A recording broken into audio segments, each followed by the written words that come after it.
Welcome to the Egg Whisperer Show, a program exclusively designed to promote reproductive health awareness and discuss fertility preservation options. Here is your host, the Harvard-educated fertility specialist, Dr. Amy. She's known as the Egg Whisperer. Fertility expert Dr. Amy Abazadeh. And you have yet another success story Just launched by an East Bay fertility doctor.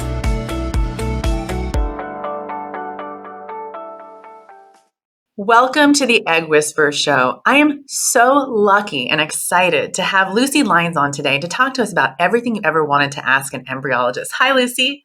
Hi, Amy. Nice to meet you. So nice to meet you, and thank you for coming on. I mean, I feel like I already really know you because of following you on Instagram and all the great information that you provide people who follow you. So let me just tell our listeners a little bit about you. Lucy began her career as an embryologist starting at Monash IVF in Melbourne in 2000, and she worked in fertility clinics around the world and consulted in clinics throughout Europe, the UK, and Australia. She realized that in addition to creating babies, she also loves learning and helping people. Having faced infertility and multiple miscarriages herself, she now works as an educator and coach for fertility patients. Her Instagram account is refreshing and informative, and I love that she says she'll happily answer all the questions you've saved for the day for when you finally meet an embryologist. So welcome again, Lucy. Thank you again for coming on. Thank you so much for having me, Amy. It's so exciting to meet someone that you've followed for so long and you're like, oh my God, I'm meeting a famous person. It's really exciting. No, far from. My mother always reminds me, Amy, you're a nobody. I'm like, okay, one day. Just kidding. So I've heard you say that you kind of fell into embryology. How did that happen? Look, I really did. I started, when I first left school, I was never going to go to university. It was not my thing and I wasn't going to do it. And I got a job at McDonald's. Turned out that wasn't my thing either. And I did end up going to university, but I studied a Bachelor of Agricultural Science.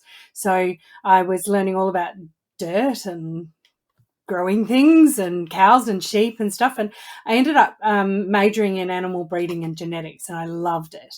And so then I went and worked as a veterinary nurse for a while. And we were doing a lot of AI in cattle and sheep. And one day I just went, oh my God, I can't do this anymore. You know, we'd inseminated 2,000 sheep in a week and we were on this farm in rural South Australia, and I was just like, oh, can't do this. And my dad presented me with a thing that he'd received in the mail. He's a rural GP in Australia. And he'd received a thing in the mail about a course at the Monash University in Melbourne, which was a postgraduate diploma in reproductive science. And I thought, well, that fits beautifully, so I'll go and do that. And while I was doing that, I was volunteering in a research lab at the Institute for Human Reproduction in Melbourne. And the woman who ran that lab put my name forward for this job at Monash IVF. And so she came to me and she said, you know, you've got an interview for this job. I'm like, what is it? She said, it's an embryologist. I went, great. What's that? I had no idea. And so I went to the interview and I worked a little bit about it and kind of landed in it and went, well, this is where I was meant to be. This is perfect. I love that. An embryologist is kind of like a gemologist. I mean, like you're studying these beautiful sparkly cells. I think of them as diamonds. So can you just tell us a little bit about the training that an embryologist needs and what does an embryologist do? When I first started my training, the senior embryologist in the group that I was in said that it takes about about a year to train an embryologist, but about 5 years before they're actually any good. And so it was sort of this thing that you were very much the junior and you had everything to learn, which is completely true. You cannot learn to be an embryologist except in an embryology lab. But of course, once you're in an embryology lab, you're actually dealing with embryos. So the training for an embryologist is very structured, and it's very stepwise. At the time I did my training, which was 2000 in Melbourne, Monash IVF was still in the phase of teaching the world how to do IVF. So we got a lot of visitors from overseas who were coming to learn about how we did things. And so we had a real opportunity to learn and grow. And I was there for 2 years. And in those 2 years, I learned how to do an egg collection, how to do, all the different bits and pieces. Very much a process of see one, do one, teach one. With a lot of scaffolding and support around you because obviously you're dealing with people's hopes and dreams and future. So I did that. And then when I went to the UK, soon after that, I actually went to Sweden first, but then the UK. In the UK, they actually have you have to get a license to do ICSI. So you have to do a certain number of intracytoplasmic sperm injections in order to receive your license to be allowed to do them on your own. So training's different everywhere, but it's very scaffolded, very structured, and very stepwise. And how did your own journey, being a fertility patient yourself, affect your work as an embryologist? Look, that's a bit of an emotional one. When I first started embryology, I was single, footloose, fancy-free. I thought I had forever. I was 27, 28. Babies are one day in the future. And like most young girls, I guess, I grew up to believe that I would just meet Prince Charming and get married and have babies, and that's how it was going to go. My Prince Charming turned out to be a man in Sweden who's a British man who had 3 children already. And so when we first started dating, children were nowhere near his radar. And I said to him, I can't invest more in this relationship if children aren't somewhere on the radar. And he said, rightio, well, I'll meet you in the middle. If it happens naturally, great. If it doesn't, I'm not doing IVF. I went, well, that's really conflicting for me because I work in IVF, but okay. And that was kind of the agreement we had from the beginning. So I never actually did a cycle of IVF myself, but it took us 12 months to conceive our first child, and I miscarried that baby at 13 weeks. Which was devastating, and I'm sure anybody who's been through a miscarriage knows that you will always remember the weekend. You'll always know when it was. You always remember the due date, all of that stuff. It then took us another 12 months to conceive our second baby, our first child, and I sent her to high school this week. Aw, that's so special. I can't believe it. She's big. So yeah, it was a very conflicting sort of time for me because during that time, obviously, I moved a lot around the world. He was in Sweden. I worked in England. I worked in Ireland. I came back and worked in Australia. We managed that relationship long distance, and bit by bit things came together. But during that time when I was miscarrying babies and it was all very challenging, I was working within the fertility businesses, so it was a very disparate sort of part of my life. I guess I kind of separated off my own personal bit from what I was doing at work, and I guess it gave me a lot more empathy for what people were going through, this desire to have a baby and how deeply ingrained that is, and how much it drives your every waking thought. But I also had the science to fall back on, and the X plus Y doesn't always equal Z, and all that stuff. So yeah, look, it was challenging. There's no denying it. And it's clear you love your work and you love educating people. What do you do now? So now I've struggled to find a word for myself because I'm not really a fertility coach. I'm an embryologist. But just recently this week, I've decided I'm the embryologist in your pocket. So what I'm doing now is I run a business called Two Lines Fertility, which is quite literally just me in this room in my house in Australia. And I've built a website. I obviously have the Instagram, and I do a lot of one-on-one consultations with people, helping them to understand what they're going through wherever they are in their fertility journey. So to stop the late night Google searches and to help people bring their general knowledge of their bodies and how they function up to a certain level, so that when they get to someone like you who's actually managing their treatment cycles, or their fertility specialist wherever they are in the world, their general knowledge is here, not down here. And so they can go, yep, cool, I understand what you're saying, and now I'd like to know about this bit, so they can ask informed questions of their specialists. So I work very much hand in hand with fertility specialists, acupuncturists, Chinese medicine people, massage therapists, reflexologists, all the different things to bring them together to help people feel a little bit of control over their fertility treatment, whether it's IVF or IUI or they haven't even started yet, wherever they're up to.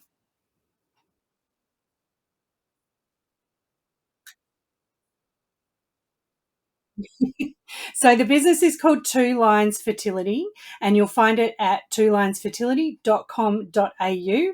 I made sure the AU was on the end so that people would know where I was in the world, but I obviously have clients all over the world. So twolinesfertility.com.au, and all the services are on. So I think you're the embryologist in your pocket, but also with all the questions that you get, I imagine they can create an AI, like a Lucy embryologist AI tool for people, or like kind of like an Alexa, but a Lucy. Yeah, sort of. And, I get text messages from my clients at 6 o'clock on a Saturday night going, "Oh, I'm supposed to take my trigger injection, but I can't remember when or how or what, and I can't get onto my doctor." And especially when that's clients who are in Melbourne or in Australia, I often know their fertility specialist, and I can just ring them and say, "Hey, this patient of yours is having a bit of trouble. What should I tell them?" And so I work together with the specialist in that way. Oh, that's really sweet.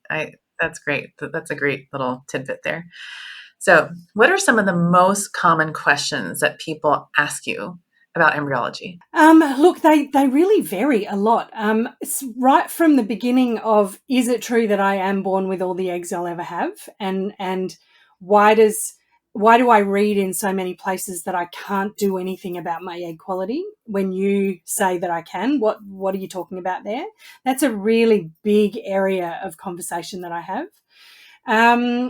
Other people, another really common question: why I had beautiful eggs collected, and I've only ended up with one for transfer.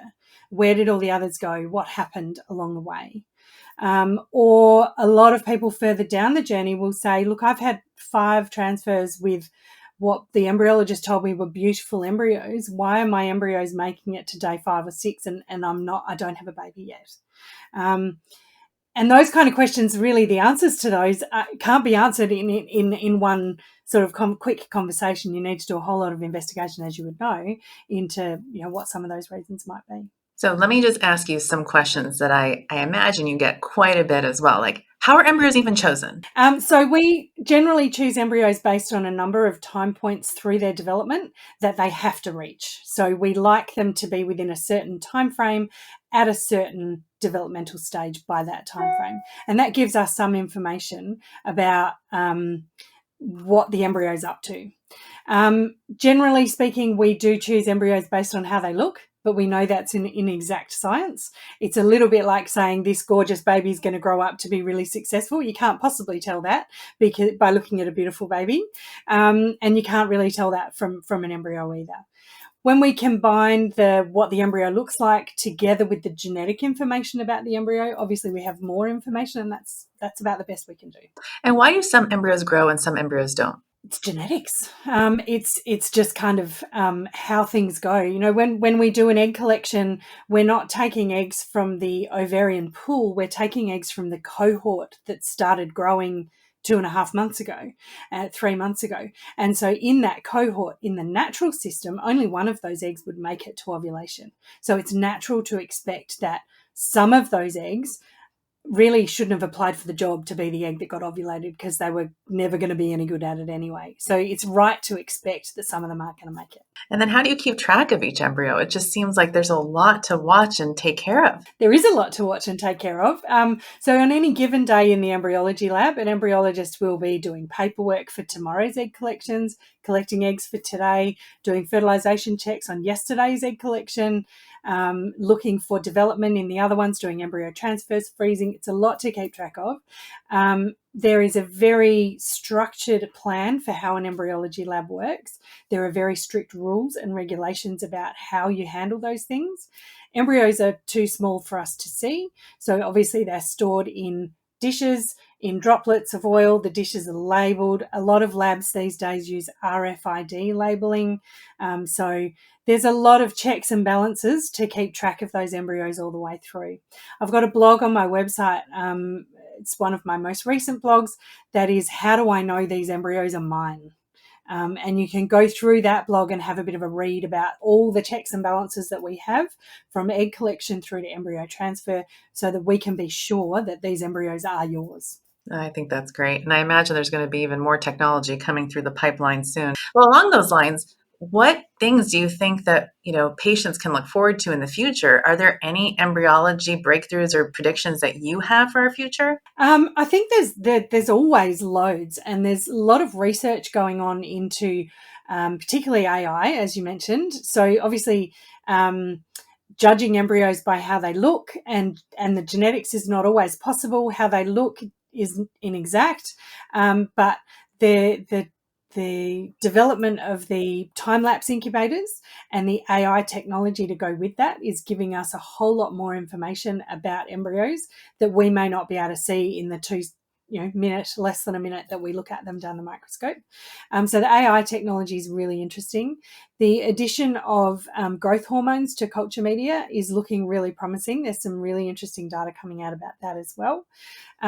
Flow technology. So there's a bit of a development of culture media dishes that have a flowing culture media through them rather than a static environment, because obviously in the reproductive tract there's a lot of flow going on. It's not just a static environment, and so some of that kind of research is really fascinating too, I think. Wow, I didn't know about some of those things. So thank you for shedding light on that. That's exciting. What are some embryology myths that you want to bust for people? One of the first ones I really came across was people saying, I'm not sure about IVF. I mean, don't you think you're playing God a bit?